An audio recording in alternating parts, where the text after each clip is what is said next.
Hey, Straw Hats, get ready to dive deep into the world of One Piece because Chapter 1153 is here, and it's dropping some major bombs. We're talking about the land of giants, Elbaf, and a past so dark it'll make you question everything you thought you knew about King Harald and the cursed Prince Loki. This isn't just a recap, it's a missing puzzle piece connecting ancient history to Luffy's future. You won't want to miss a second. Hey all crew, welcome back to the Q-Wave Hub channel. This is the land of legend, of giant warriors, where pride is higher than mountains and honor is heavier than the ocean. However, even monuments can sometimes waver. Elbaf almost fell into an irreversible tragedy just 14 years ago. That was a truly terrible day. One Piece Chapter 1153 will open the door to an unrevealed past, where King Harald of Elbaf ruled with a blood-soaked axe and violent ideals. Every great person has a past, and every criminal has a future. This is precisely true for King Harald and the cursed Prince Loki. Loki is a rebellious and destructive individual who took the blame for massacring all 113 soldiers in the castle, killing his own father, and stealing Elbaf's forbidden devil fruit. Chapter 1153 will not return to the battle in the human world, but will continue the political tragedy in Elbaf between Loki and Harald, between national ideals and personal ambition. In these flashback pages, we witness Harald's first conquest, where he became a living legend of the giant ship. We also see what Loki witnessed on that terrible day. Most notably, there are details hinting at the connection between Elbaf and the ultimate ancient weapon, Uranus, tied to the Void Century, which the world government always tries to hide. When a giant civilization stands on the verge of fracturing, a question arises: who is truly worthy of holding the throne of Elbaf? Is it Loki, the heir chosen by blood, or someone else chosen by destiny? This chapter is not simply a flashback, it's a missing puzzle piece hidden from the beginning of the story, connecting Elbaf's history, the ancient era, and even Luffy's future. This is the moment for us to connect all the clues from Water 7, Reverie, and even Iked. They are all leading to Elbaf, to Loki, and to the final mystery of the world. And now, let's join to explore the latest Chapter 1153. Chapter 1153 is titled, The Birth of Loki.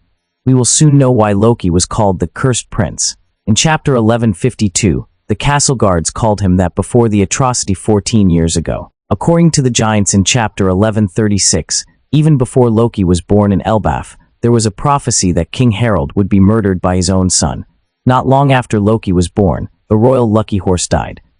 Then, Charlotte Lynn killed Elder Zoran. The West Village was burned down, and Elbaf was almost destroyed.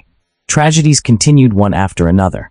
Year after Loki was born, Queen Bang Ha also died. It seemed as if destiny had orchestrated these events, terrifying the giant tribe of Elbaf. Chapter 1153 will reveal many stories surrounding Loki. Of course, this is still a flashback about King Harald's life, as most readers had predicted.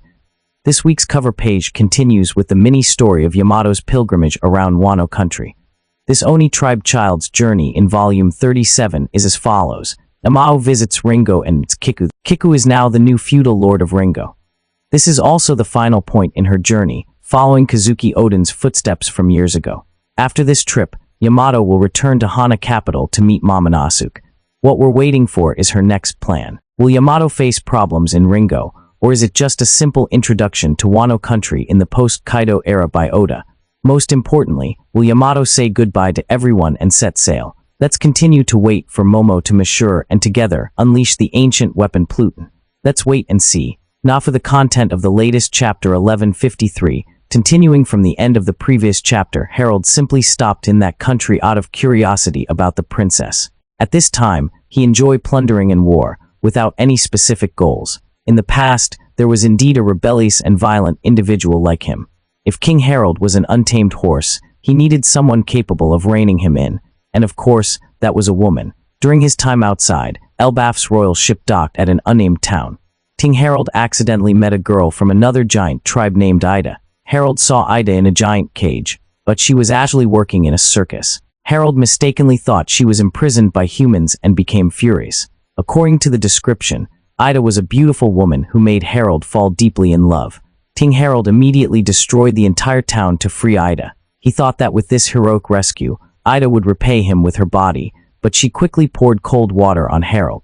He was waiting for thanks and praise but was scolded harshly, called a savage and inhumane person, which left Harald stunned. It turned out that Ida had been saved by the people there, and she was working in the circus to repay them.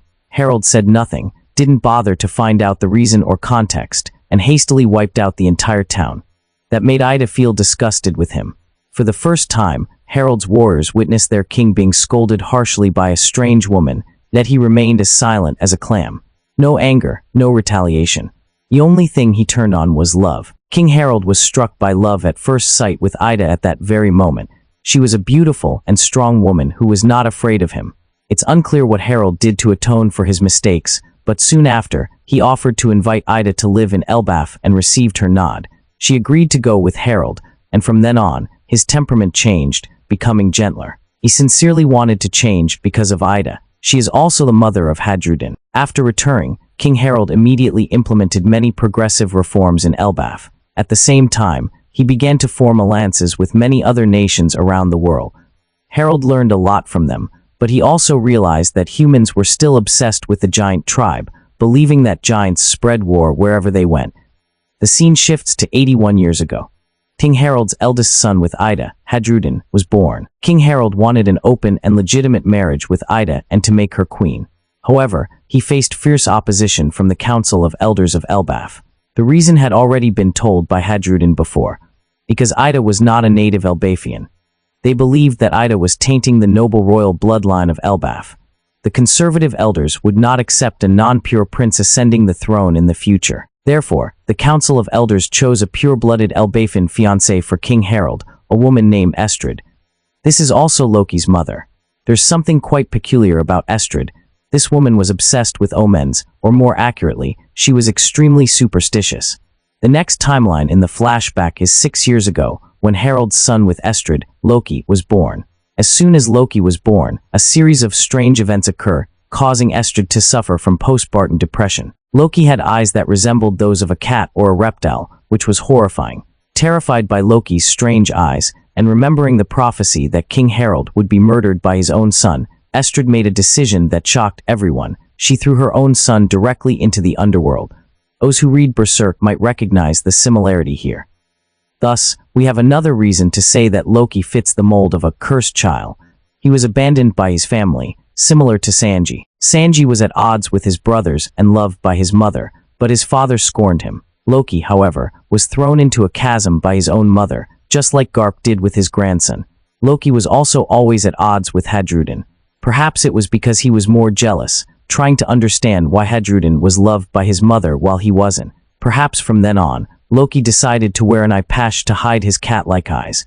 This also reminds me of another similar case, Pudding. She is a hybrid of the three-eyed tribe.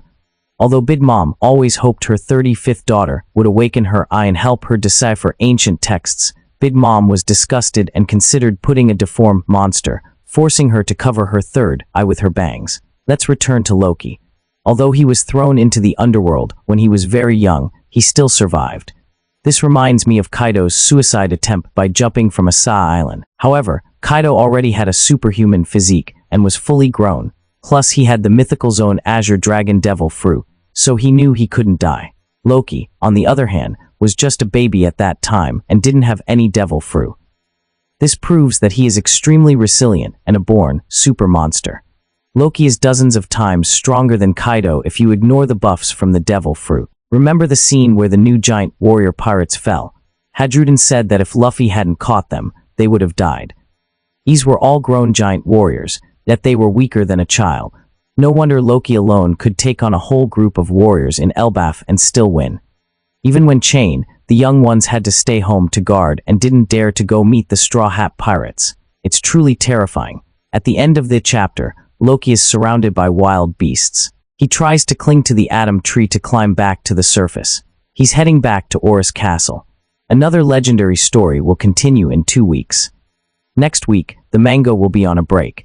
And that concludes some notable brief news from Chapter 1153, along with a quick analysis. If you enjoyed this deep dive into One Piece Chapter 1153, smash that like button, share this video with your fellow Nakama, and don't forget to subscribe to Otakuwave Hub for more epic One Piece content and anime reviews. Hit the notification bell so you never miss an update. Your support helps us bring you more amazing theories and breakdowns. Until next time, stay awesome.